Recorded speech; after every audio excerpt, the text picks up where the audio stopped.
Hello, everybody, and welcome to yet another episode of the CXO show. My name is Swapnil Kamat, and I'm the CEO of upGrad to Business.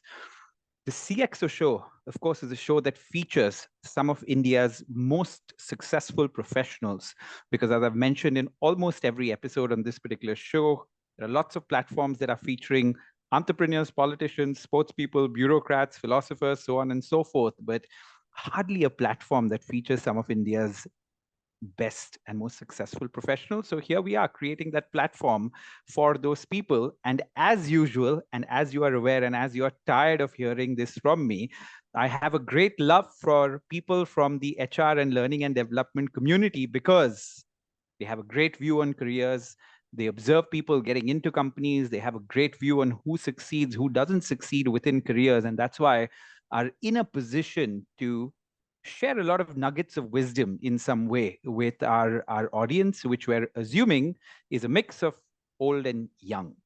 Today with me, I have Archana Chadha. How are you, Archana? I'm doing very well, and thank you for having me here. Yes, I'm excited to have you here. HSBC is a brand that I have respected for a really long time. It's one of those brands that I think everybody aspires to work with in some way. And I think you're lucky to really play a prominent role in that particular organization.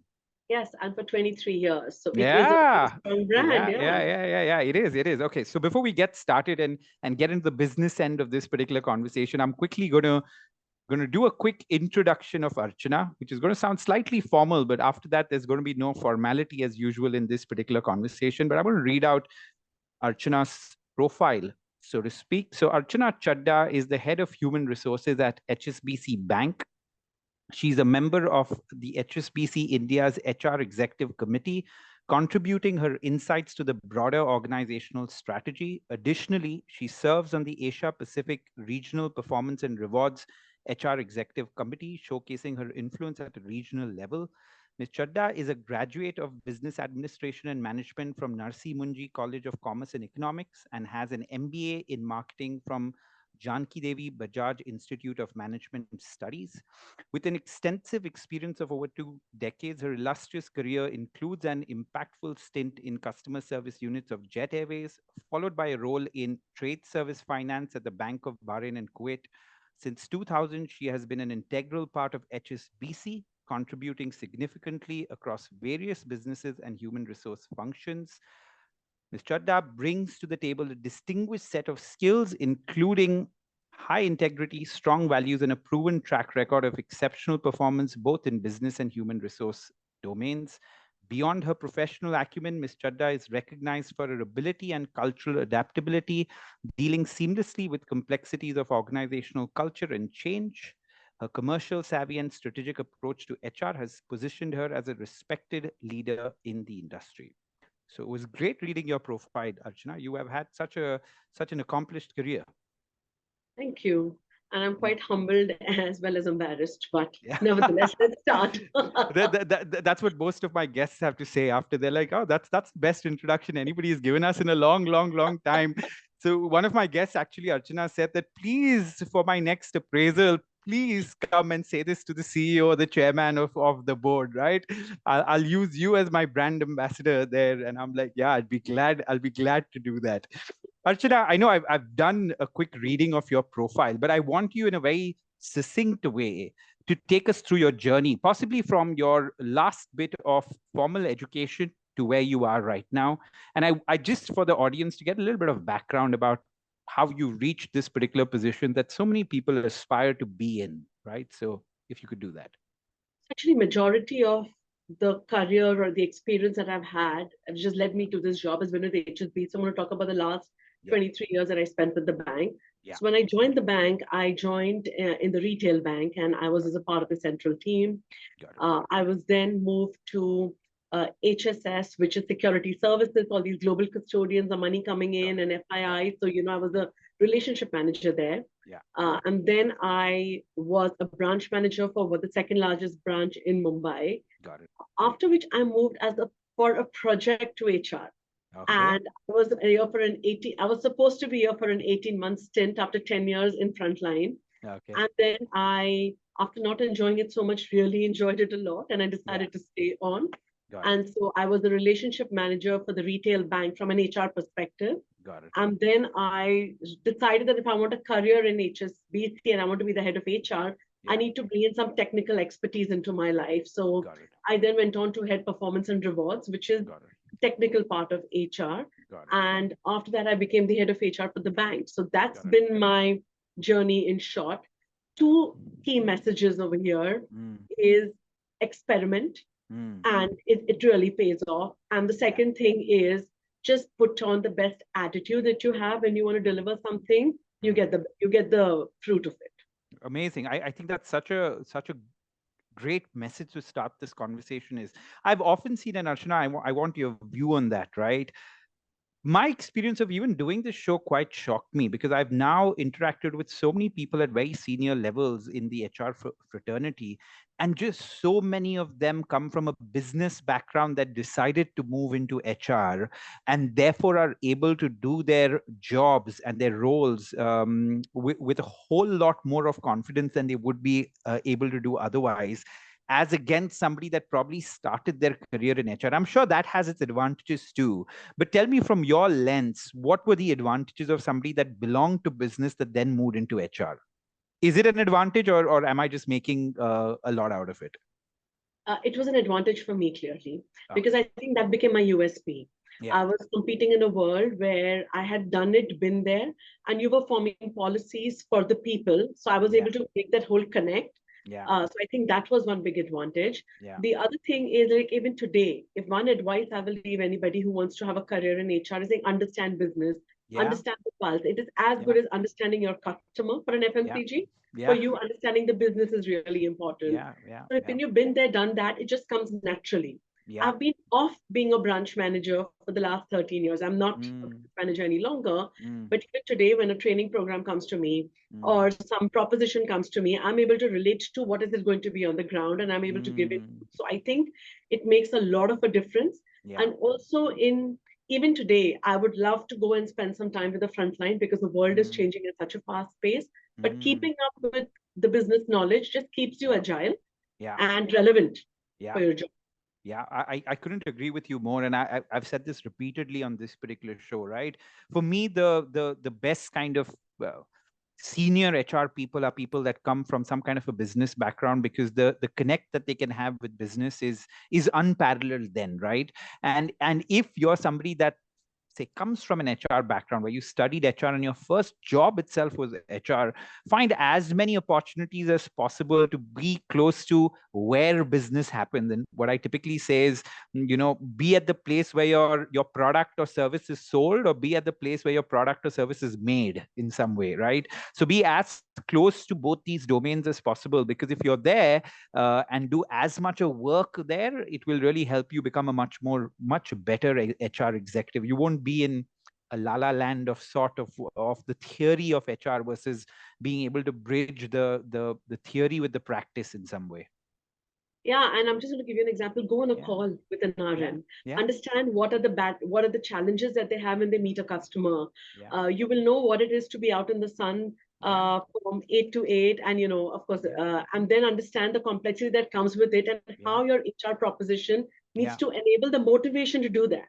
Yeah, yeah, yeah, absolutely. I remember at Hindustan Lever. I don't know whether this our first guest was the head of HR of Unilever Southeast Asia, and I may get this slightly wrong, but almost every person at Unilever had to, their induction had a rotation of sorts where they had to do sales for a certain period of time, had to be in different departments before they actually took the role that they were signed up for. And I think that makes it one of the most legendary induction programs in the industry, and not many companies take that effort, right, of doing that, because they believe that unless you're actually there in the market, how on earth, right, will you be able to form any strategies if you don't understand what happens at the ground level. So I think the suggestion that you had was very similar to that, right? Go for a call with the RM, right, if required, and that's going to teach you so much. You spoke a lot about experimentation, not a lot, but you mentioned experimentation. So did that just happen, or was it at that point of time a proactive thing that happened in your head saying that I should experiment, or is it retrospective? a combination actually, Okay. because I just realized that if I want to do a senior position at some point of time in my life, I've Mm. realized the jigsaw puzzle pieces I should have. I didn't know what Mm. it's going to, when I put it together, what is the picture it'll draw, right? Mm. So I knew I needed to have a strategic role. I knew I had to be a relationship manager. I Mm. knew I had to manage a team. Mm. I knew I had to do something where I was able to influence a large number of people and move the Mm. dial. Mm. I knew I had to be a specialist. So I knew I Mm. had all these different things as my career evolved. So Mm. I was just like, okay, let me just get the pieces together. And then when I put it together, I was ready for the head of HR role. So I Mm. think it's a combination. Mm. And it's also making most of the opportunity you have. So when I moved Yeah. to custody, Yeah. it was, that time it was called custody, now it's called HSS, which is Yeah. security services. Mm. It was just overnight saying that, you know Mm. what, we think you need to get this kind of an exposure. I didn't Mm. know it will tie Yeah. in such a long way for me and work Mm. wonders for me in my career later. So I think some amount of experimentation and Yeah. also realizing what skills you want to build as you go Yeah. along. Yeah, yeah, so well put. It's like it reminds me of the Steve Jobs speech, right? You can only connect the dots backwards, right? You can't really plan that. I think an interesting point, and of course, I want you to weigh in on that, right? Um, I often say that if you don't know what your passion is, till then do whatever it is that you get with a lot of passion, right? So a lot of people say, hey, I haven't found my passion. I'm like, if you've not found your passion, no problem, whatever you're doing, it do it with a lot of passion, right? And I just think this approach of saying that I am going to do a great job in whatever role I'm put in, I'm going to do my best in whatever job I'm put in, helps in connecting those dots backwards in a way, right? Tell me Right. what you think. And Swapnil, I completely agree because even today, when I'm Yeah, interviewing somebody, yeah, I interview more for attitude rather than skills yeah, because yeah, skills I can train you, but yeah, attitude is very difficult to change. yeah, So for me, having the right attitude, the can-do yeah, approach to be able to yeah, solve problems, yeah, to be curious in your work, yeah, those things really matter a lot when we are hiring. yeah, Then saying, oh, you know what you can do, you can transform a data, or you know, you've got yeah, experience in this field and all. So I completely agree. I think yeah, it is what you bring to your work. And I'm going to yeah, share a personal story over here. yeah, Is when I joined the bank, I joined in the retail bank and yeah. I had taken over the role from somebody. Mm, And you know, I ended up collating data and stuff like that. And I was not enjoying myself. And I was like, mm, I went up to my boss after 3 months and I said, you know, I'm really not enjoying myself. mm, I don't think I've studied so much to be doing this. mm, And I said, but I don't expect you to do it. Your job is what you make of it, Archana. So if you're mm, making it a collation job, so be it. That's what mm. opened my mind. So whatever Yeah, opportunity you get, it's what you yeah. make of it. It's not what you got. What an amazing story, right? I think I want to just share a couple of things there. So I think a lot of people, and I'm shuddering from saying youngsters because I don't want to sound old myself, right? But just a lot of people. Let me just say, a lot of people generally expect every part of their job to be enjoyable. And I'm like, it's called work for a reason, right? That every part of what you're going to do is never going to be enjoyable, right? How can you expect it to be enjoyable? And the other thing, as you know, work being enjoyable is a very recent concept in human history, right? In human history, work was never supposed to be enjoyable. You were supposed to go hunt for a lion and come back. That was work, right? To put food on the table in some way. That wasn't an enjoyable, that was a highly risky thing that you had to go and do, right? So every person is going to have parts of their job which are not enjoyable, right? And we need to live with that. And the second point that you made is even more interesting, right? I think it's what you can either stretch your role or you can contract your role, right? It depends on what you make out of that role, right? So just to give you an example, since you said data, right, is what you would work on, if you think your job is data collation, you're just going to do that. But maybe you go two steps further and also analyze that data and inference from that data, so on and so forth. And all of a sudden, you made your job so interesting. Yes, and have conversations. Yeah. It's okay to ask. It's okay to say, I don't understand this. It's okay to say, this is too much for me or this is too less for me. I Yeah. just think very often when we're in the workspace, we put an extra barrier saying, if I ask, am I going to look stupid? No, you don't. You look intelligent because you're asking questions. Yes, amazing. I think we're gonna segue into a question which is very different from what we're discussing, but an important one. If a young professional who's just entering the workforce is listening to this conversation, and is looking at you for 3 pieces of advice on how to do well in his career, right? How to become hypothetically an HR head or a finance head or a marketing head, so on and so forth, from where they are right now, which is the very beginning of their career. What 3 pieces of advice would you have for that person? I would say always be open to learning. That's the first Okay. thing, because the world outside is changing so much. You Yeah. have to be able to evolve with it.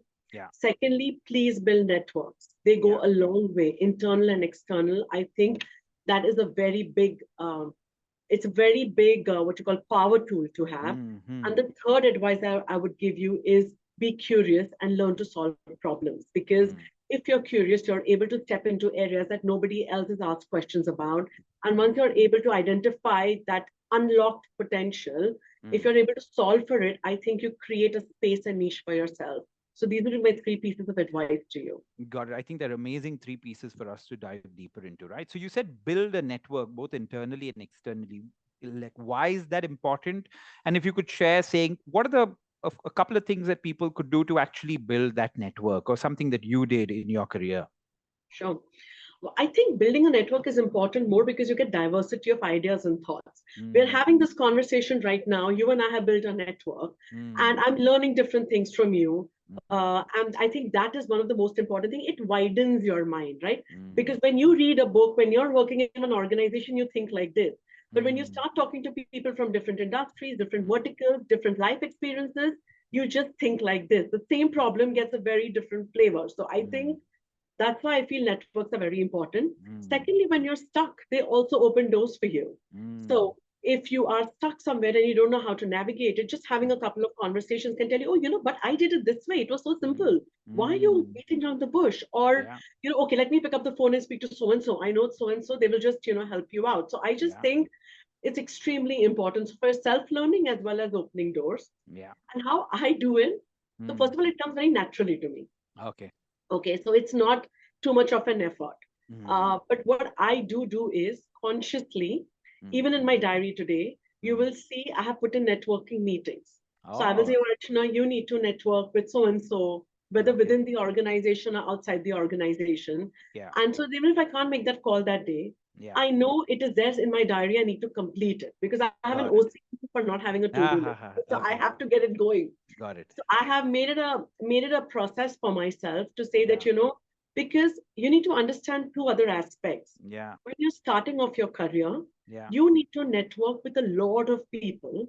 And Mm, at very senior levels, they may not be mm, able to give you time. So your yeah. network chain is large number of people, and then hoping that somewhere this pyramid will narrow and you'll have the right connects. Mm, When you become a senior person, you also need to connect with a large number of people because yeah, otherwise you're irrelevant and redundant. yeah, So I yeah, think the connection is both ways. Only at mid management you can decide to be a little uh, not as networking as much as you were in your earlier life, but yeah. I think it's extremely important to do that. I think that's such a fantastic and some practical things that you've given us. I think it opened my mind when you spoke about saying that the reason for networking, because sometimes networking gets a very bad name, right? And I think you mean it more from the point of view of engaging with people, right? Not as much of networking, but really engaging with people and how that can help.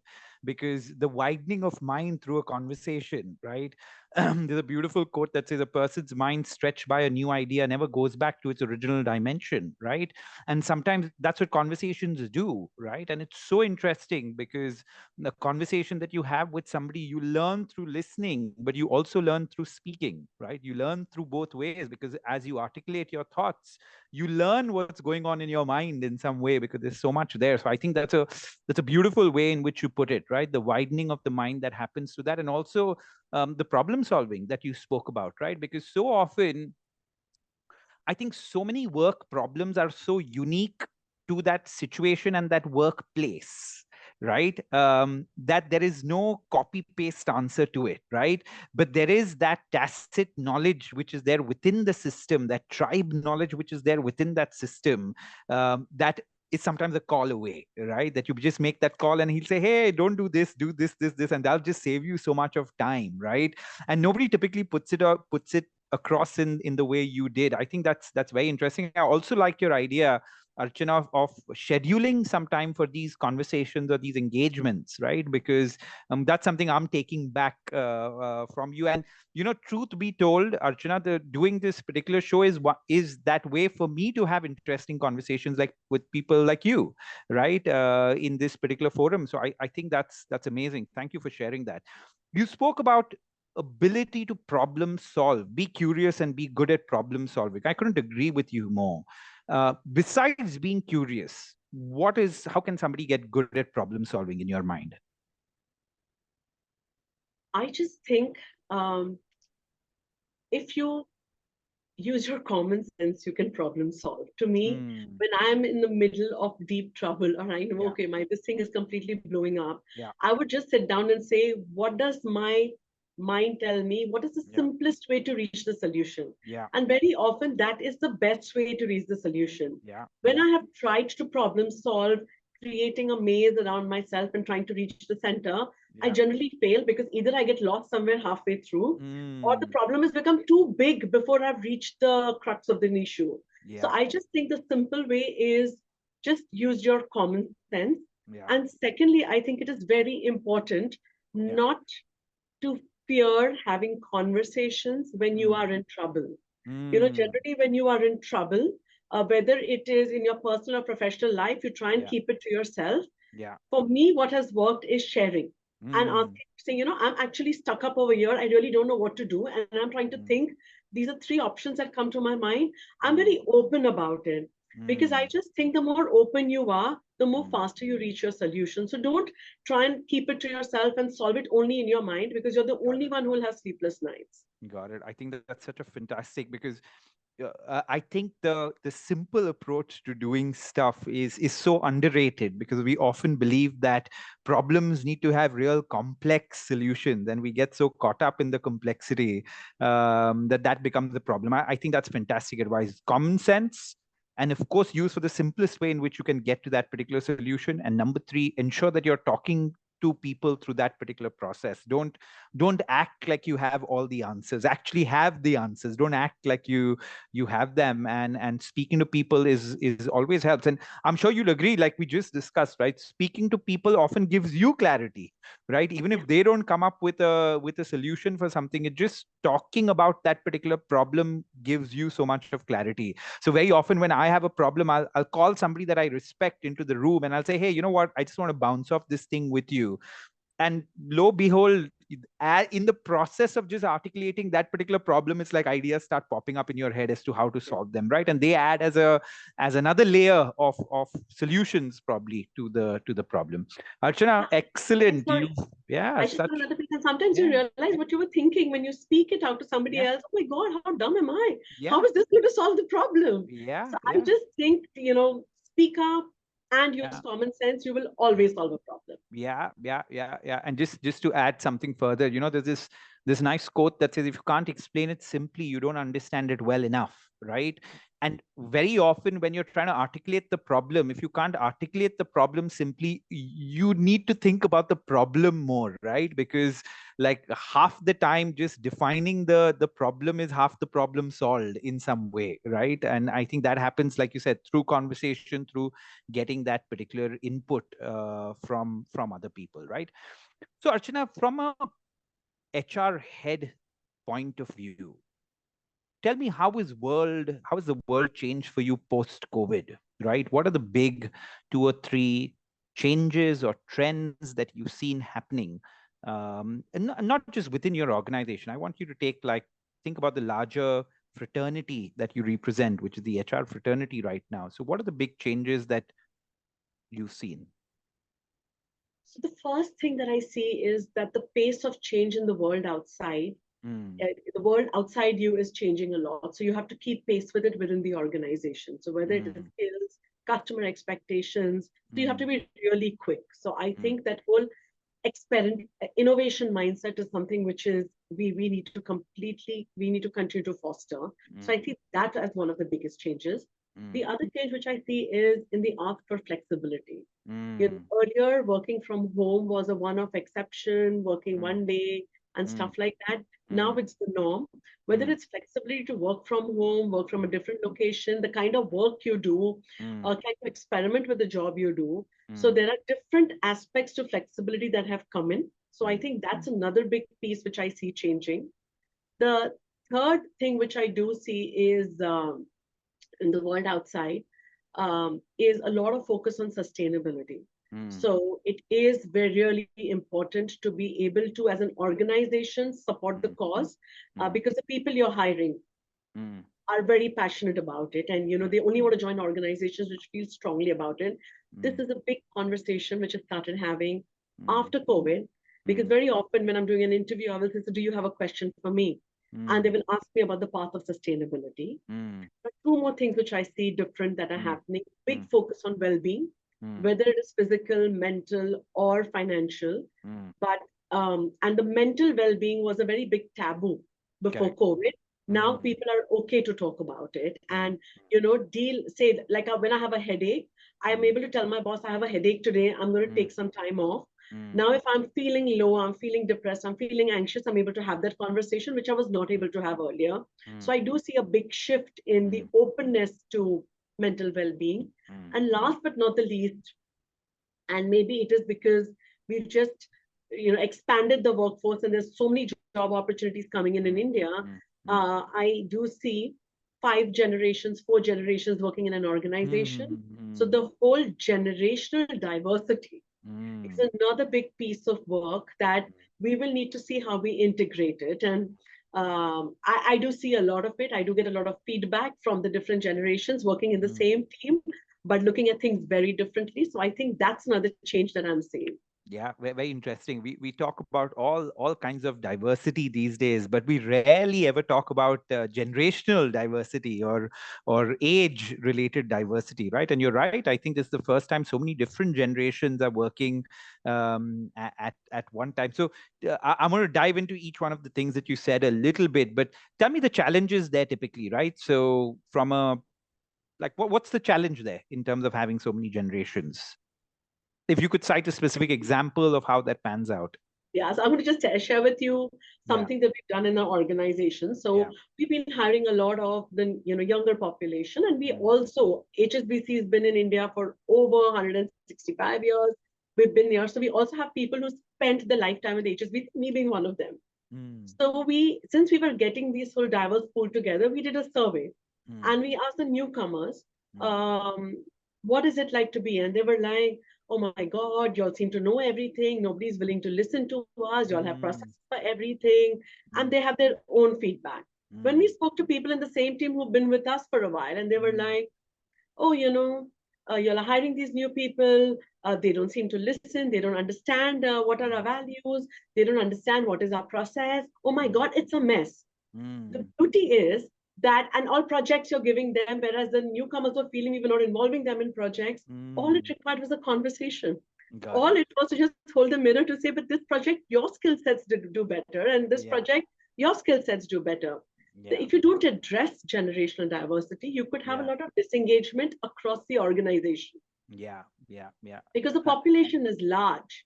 yeah. So I think but you have to leverage it to its advantage, because if you Yeah. have somebody from two diverse generations working together, your output is fabulous. Yeah, yeah, yeah, yeah. I think that's a nice way of putting it, right? Because you're mixing in a way experience. You're mixing people that know the system well with the exuberance of youth, and you're mixing it with fresh eyes, right? Because a lot of your newcomers are coming with relatively fresh eyes into the organization. So a mix of that definitely, in most cases, is a net positive, right?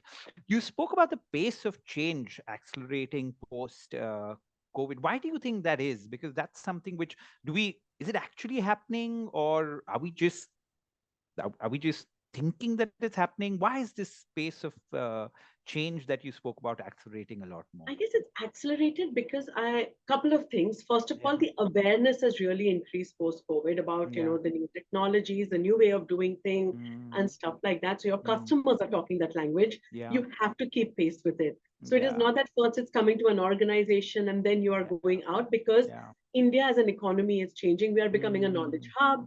And therefore, when you see all the changes that are happening, we are no longer service centers, we are now knowledge centers. So Yeah. you do see that whole shift happening, and it's Yeah. all happening in your own country. Yeah. So if you're not able, and they are your customers. So Yeah. if you're not able to have the conversation with them, then Yeah. you've lost it. So that's one, to be more Yeah. relevant for your customers. Yeah. Secondly, I think the way the whole data utilization has has Mm. got effective in India, whether Mm. it is, a simple Aadhaar card basis which Mm. you can find out somebody's, if you have the right permissions, you can find out the PAN card number, you can find out the contributions being made to PF, you can Yeah. find out the tax being filed. You have so much more information quicker at a click of a button. Very So you interesting. have to be able to leverage it. Something which I would get at the end of the year, I can get it online, whether it is Yeah. using a bank account. Yeah. Earlier, you had to wait for your statement at the end of the month. Now you see Yeah. it in your palm in your phone. Yeah. So the pace of information availability has changed, which is causing all of us to change and the ways we work. Yeah, so interesting. I think that's such a fantastic take on why the pace of change. Because you know what, it's like when I talk to people, they typically say, "Arey yaar, sab kuch badal raha hai," right? Everything is changing so quickly, and I often wonder, is it a post-COVID trend? Is it a recent trend, or have people always felt like that? But the way you articulated it, especially in the context of banking and financial services, right? I think that makes a lot of sense, right? Because especially with innovations like Aadhaar, like you said, right? If you as a company are not going to latch on to these best practices, your competitors are going to quickly latch on to them and move far ahead. And therefore, to keep pace with your peers, you're going to have to move very, very quickly as well, and therefore change your stripes very, very quickly in some way. I also, just when I first started my company, I used to train myself, right? When I first started, and I trained a lot of bankers, right? So I almost feel like a quasi banker in some way. And, one of the things that I've seen shifting is because consumers are so used to convenience, and the convenience that is brought in by a Swiggy, Zomato, or Uber, Ola, or a Google Pay, or any of these payment companies that are there, they're expecting the same kind of ease from their bankers, right?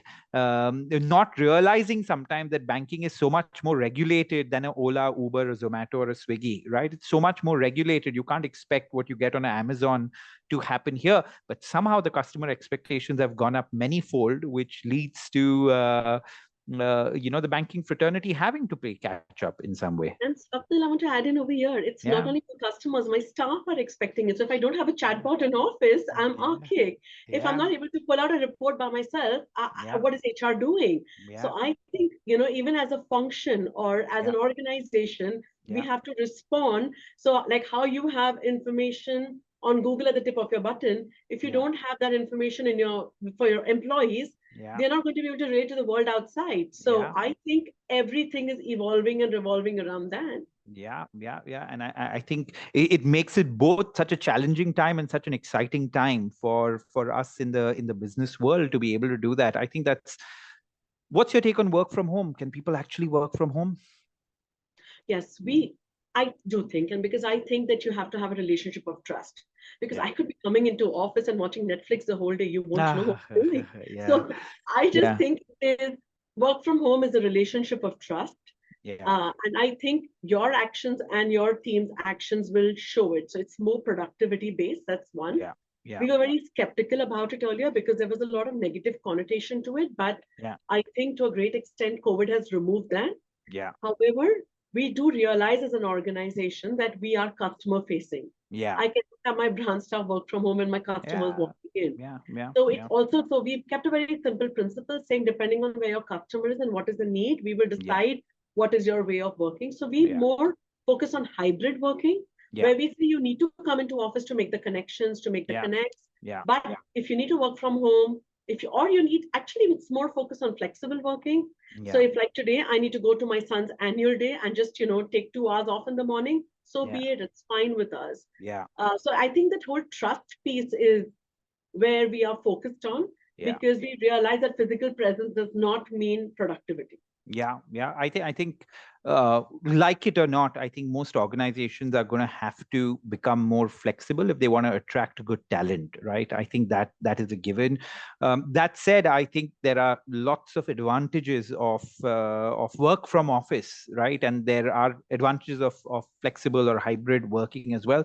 Every organization, like you said, depending on where their customer is, needs to take those calls. I don't think there is one good answer there, right? What are the skills, Archana, in circa to 2023? What would you say, which is job agnostic, right? What are the three skills that people need to equip themselves in today's day and age? Okay, and I have a follow-up question, and please take a little bit of time, to answer these questions. So, what are just agnostic skills to different profiles that you think are important? And number two, if you're a young HR person and you want to become HR head as you go ahead, again, what would be a couple of things that you would ask them to be equipped with as an HR person, and an ambitious HR person wanting to become HR head like you? Right. So I think the skills today that we really focus on as an organization Mm, is getting people up to skill with the new technologies in the space outside. So simple things like Power BI, big mm, area of focus for us, mm, upskilling on data, how to use it, mm, APIs wherever required, and mm, now a big focus on AI to say mm, how can we bring it to our work. You also need mm, to understand we're a large global organization. mm, So mm, for us to drive any change, sometimes it mm. does take more because we have more Yeah, data, we have yeah, more yeah. controls, we have more geographies to manage. Mm, But as the focus in India right now is to upskill everybody in this space. yeah. The second thing which we really want to upskill people is on behaviors and values, Mm, because we think that is the fabric of any organization, and that decides how you're going to conduct yourself in front of a customer, whether somebody is watching or no. yeah, So just embedding our values amongst the staff is another very big skill that we are focusing on and trying to bring it to life. correct, So I would correct. think I would categorize it over here. And of course, there are other training programs that continue, but these are the focus areas Got as it. a leadership team we track. Got it. Got it. And in terms of an HR professional, what do you think is very specific to HR things that you'd like young HR executives coming up the ranks to really hold those two skills to perform their jobs well?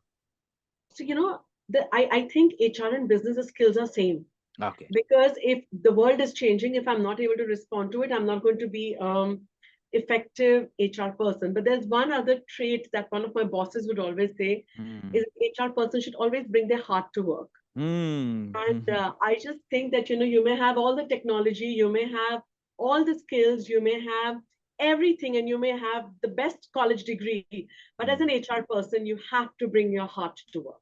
Mm. Very interesting. Very interesting. I think an HR person's job, again, I think has become increasingly challenging, right? Because I think something that you alluded towards earlier, I think our internal customers have become a lot more demanding of HR as a function, exactly like our external customers have become a lot more demanding, right, of the function. Also, what happens is I think when a country is growing at between 6 to 8% and is the highest growing country in the world, there's a lot of opportunities out there for people, right? So there is the real hunt for good talent, and when there is a good hunt for talent, what happens is that people become increasingly more demanding with their current organization, right? And that's why it's I think an HR person needs to be skilled in so many different areas. I There's like. one more skill. I Yes, just want yes, to go add, on. sorry, Yeah, there's yeah, one more yeah, skill yeah, I think for an yeah, HR person is yeah, influencing, yeah, because now the role of HR is also evolving. yeah. I am not, I feel that earlier a line manager was also listening to people's grievances, HR was also Mm, listening, and then we were discussing it. yeah, Now HR is also becoming a lot more strategic to say that, okay, yeah, fine, it's your job, you do it. I'll help you prepare for being a line manager, but I'm not going yeah, to do the job for you. So yeah, I see that whole segregation happening too. yeah, So therefore, influencing skills are going to be extremely important yeah. uh, to be an HR professional. Yeah, I couldn't agree with you more. I was doing one of these conversations with another HR head, and he was just saying that, he said, I used to be in a sales role earlier, and now I'm the HR head, but I still feel that I'm in a sales role. I'm just selling to a different stakeholder now, but the need to influence and the need to sell just never ever goes, right? So I think anybody that wants to get into HR should get better at influencing, persuading, convincing, selling. I think these things are ultra important. Another thing that's coming up as a common theme, and I want your take on it. A lot of, and I agree with it, and therefore I want your take on it. A lot of HR heads are talking about the importance of understanding data, ability to analyze data so much better, because earlier there was this point of view. Most people would get into HR because they would say, I hate numbers, I hate data, I hate analysis, let me get into HR. It's very feel good, touchy, right? In terms of, right, it's human emotions, and let just be about that. And all of a sudden HR has become more, like you said, strategic in nature, right? So many decisions need to be based on data, uh, your ability to analyze and infer from data. So do you think that's an important skill for an HR person? Very important, extremely important. And that's why I've been talking about Yeah, data even through my whole conversation, yeah, because I am a strong believer, measure yeah, what you treasure, and yeah, data helps you do that. yeah, So if I have to go and, sell a product to my leadership team, yeah, it has to be backed by data. Nobody is going to do it because I yeah, said so. yeah, You have to create a cause, and the basis is data. So I think that is extremely important. yeah, And it's not only going through series of Excel files, it's what you make of the data. Because absolutely. if you don't read the data right, you're going to give a solution which is not going to Mm, solve the yeah, problem. And yeah, I'm going to just share a personal example. We do yeah. an annual survey, and scores on one of the parameters were not great. So, in Mm, my own wisdom, I said, oh, this is the policy which is causing um, this score to go down, and we mm, revamped the policy. Next year, mm, our score went further down. mm, Okay. And I was like, oh my God, I was like, what is wrong with us? How can this mm, happen? yeah, And that's when the penny dropped that I yeah, hadn't got data. I yeah, had not looked at what are the levers that were causing it. And when I yeah, looked at data, we've got our scores to go up 9 points. So wow, I have experienced the power of data when I've yeah, just tried to say, oh, you know what, my gut feel says it is this. It yeah. doesn't work any longer. You have to go by data. That's so interesting. And I think that's such an important message for anybody that wants to. I think it's important across, agnostic to any department that you'd be a part of, but just especially for your HR people, don't run away from numbers, don't run away from data. You're not going to be able to do your role well in this day and age, without building expertise in that particular area. And also, Archana, I'm sure you'd agree, because you spoke about Power BI and stuff. Also, your ability to uh, be able to visualize data, be able to storytell around that data, which is storytell is nothing but being able to present your data effectively to somebody, right, in a coherent narrative in some way. I think that's such an important ability, Also, for Swapnil, anybody. time is Yeah. very precious. So people don't have the time Mm, to listen to you any longer. So if I mm, have a story which is going to go on and on, nobody has yeah, the yeah, patience. So yeah, I have to yeah, say, this is the data, this is what it's saying, this is what we should do, what's your yeah, view, this is the yeah, cost. yeah. Yeah. And that's a simple conversation. Any more detail, and you've lost your customer. Yeah, yeah, absolutely. I like that you genuinely refer to your internal customer as your customer, because that's the approach that we need to have, right? For them to feel well. Archana, you have, I'm assuming, a quite large team that you're dealing with right now. You also dealt with large teams in non-HR roles, right? What two or three things would you like to share that makes a person an effective leader? And by effective leader, I just mean your ability to get great results from your people. What are the two or three things that leads to a person being a good leader? I think it's very important when you're a leader, practice what you preach. Mm, I cannot tell you that, oh, I don't want any gossip in the team and I gossip all the time. mm, A very simple example. So I yeah. just think it's extremely important as a leader to practice. If I'm telling my team data is important, Swapnil, Mm, I've done a Power BI training myself to learn it, because I was yeah. like, if I'm going to tell you to do it, I should be able to at least spot an opportunity. So I went through Yeah. the training myself. Yeah. So I just think it's very important to practice what you preach. Mm, Secondly, I think the people have to be able to see the value you bring to the table, because you've got mm, experts in your team. yeah. Each one knows very well their area, they know it better than you. Yeah. But how do you bring the whole thing together, and how do Mm, you create that whole mesh to say, okay, you bring this and you bring this, this is what we can deliver as a function. So I think just bringing it all together is extremely important as a leader. Yeah. And the third thing is have a ear to the ground. If you don't have a ear to the ground, you will fail as a leader because you should know what's happening. You may come and say, oh, Power BI is the most rocking tool. But if people, so we actually had this whole experience. I was pushing for Power BI and like, how? And then I was seeing no take up. I was like, what is happening? You're doing my training, but I'm not seeing any benefit. And we realized that what people were learning in a training program, when they came to their desk, they forgot. So they were getting stuck while doing the Power BI visualization. And then we realized that they needed a coach. So we actually got a mentor whom they could call and solve the problem on the screen and move on. And we have seen so many success stories because of that. So Amazing. if you don't have your ear close to the ground, you won't be able to solve for the real problem. I would have done 100 more training programs and yet not got the result. Correct. How do you keep your ear close to the ground? If any leader wants to know that, hey, this sounds good, but what do I do to keep my ear on the ground? So I quite regularly engage with people. Okay. I look at a lot of data from the sound, so the kind, because not everything is on systems.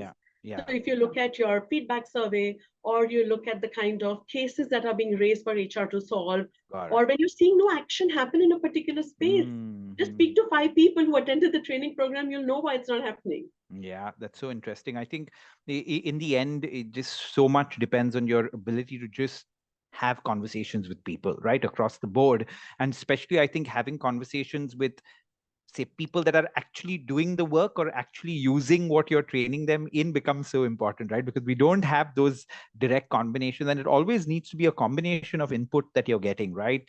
You need to get the input of hardcore numbers and data. That helps. You need to get the anecdotal evidence, like you said, right? Which is, what are the cases coming up? What are the problems coming up? And you need to also facilitate amazing conversations with people. And I think when you put these 3 or 4 things together, that really gives you a good ear to the ground, right? It does. Sometimes it doesn't. Sometimes you're just like roaming around in circles trying to say, why can't I get it?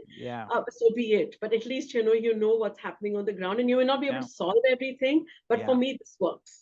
Yeah, I think that's very interesting. So in my team, I have this, almost every week, I do at least 2 or 3 interactions with people across the team, right, at different levels. And they're just open conversations of half an hour each that I do, because just that random input across, different people from different departments just help you understand that, hey, you're thinking of one thing and their problems are something else altogether, right? And unless you actually have that conversation, go ahead. Okay, I'm going to share a personal example. So I was doing a skip level meeting year before last when I, year before last or whenever, a couple of years ago, when I became the head of HR. And one of my team members told me, Archana, I said, what can I do to change your life? One thing, tell me what I can change. She's like, every time we have to present you, make a PPT. I'm tired of making PPTs. And I was like, I didn't even realize, right? The PPT would come, I would review it, give my comments, and sometimes the PPT was made only for me. Wherein we could have just had a conversation across the table. That is when I've stopped. So there's no presentation that is made to me unless we have to present to the forum outside. If anybody even brings a PPT to me, I say you wasted your effort and time because I'm not going to see it. Let's have a conversation.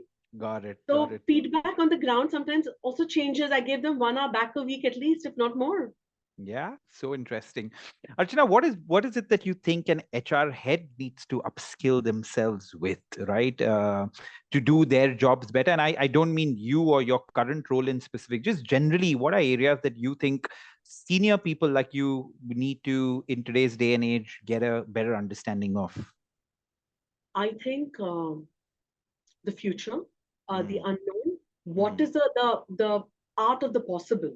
What is the future workforce going to be like? So, how do I decide if 5 years down the line, am I going to be having 5,000 people more, or I'm going to be having 5,000 people less? I don't know. What are the skills that are required? So I think that whole unknown and the world is changing.